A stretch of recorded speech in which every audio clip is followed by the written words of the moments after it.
Hello வணக்கம். Welcome to Mani Vedic astrology. நம்ம இன்னைக்கு துளசிக்கு விளக்கேற்றதுனால என்ன நன்மைகள் கிடைக்கும் அப்படின்னு கிருஷ்ணர் சொன்ன சில தகவல்களை பற்றி தான் பார்க்க போகிறோம். வாங்க நம்ம இப்போ தலைப்பை பார்க்கலாம். தலைப்பை பார்க்குறதுக்கு முன்னாடி நம்ம சேனலை சப்ஸ்கிரைப் பண்ணுங்கள். அப்படின்னா தான் அடுத்தடுத்து போடக்கூடிய வீடியோக்கள் எளிதில் உங்களை வந்து அடையும். அப்படி பக்கத்தில் இருக்க பெல் பட்டனையும் கிளிக் பண்ணுங்கள். துளசி செடி. துளசி எப்படி உருவானது அப்படின்னு கேட்டிங்கன்னா, ஒரு நாள் இந்திரன் சிவபெருமானை பார்க்கணும் அப்படிங்கிறதுக்காக கைலாயம் செல்கிறார். அவர் செல்லும் வழியில் ஒரு பாலகன் வந்து வழிவிடாமல் நின்றுட்டுருக்கான். அதை பார்த்து கோபமடைந்த இந்திரன் வழிவிடுன்னு சொல்லி அவர் அந்த பாலகன்கிட்ட சொல்கிறாரு.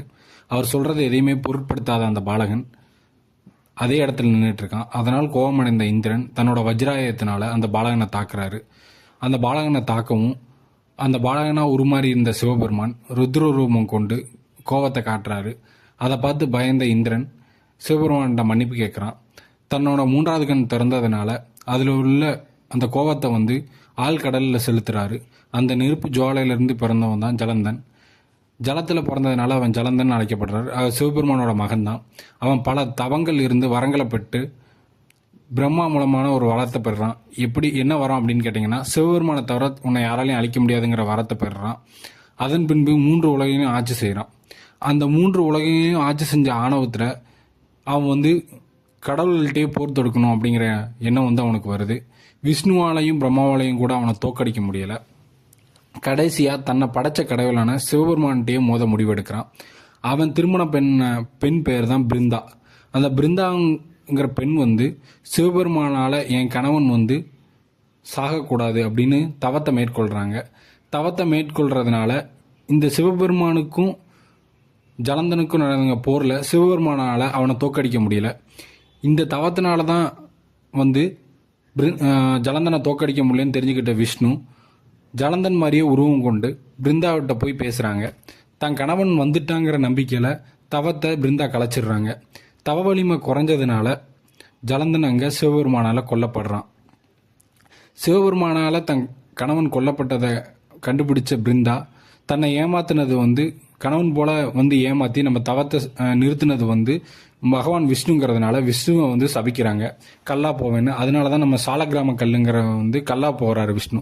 அதனால தான் பல இடங்களில் வந்து விஷ்ணுவை வழிபடுறவங்க சாலக்கிராம கல்லை வச்சு பூஜை பண்ணுறாங்க.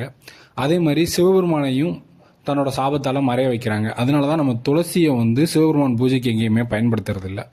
தான் செஞ்ச தப்புனால தான் தன் கனவுல இழந்துட்டார் பிருந்தாங்கிற குற்ற உணர்ச்சியினால விஷ்ணு பகவான் என்ன பண்ணுறாரு அப்படின்னா, இனிமேல் துளசியை வச்சு என்னை யார் வழிபடுறாங்களோ அவங்களுக்கு வாழ்க்கையில் எல்லா வரங்களும் கிடைக்கும், அவங்களோட கணவனுக்கு நீண்ட ஆயுள் கிடைக்கும், அவங்க நினச்சது எல்லாமே நிறைவேறும்னு வரம் கொடுக்குறாரு.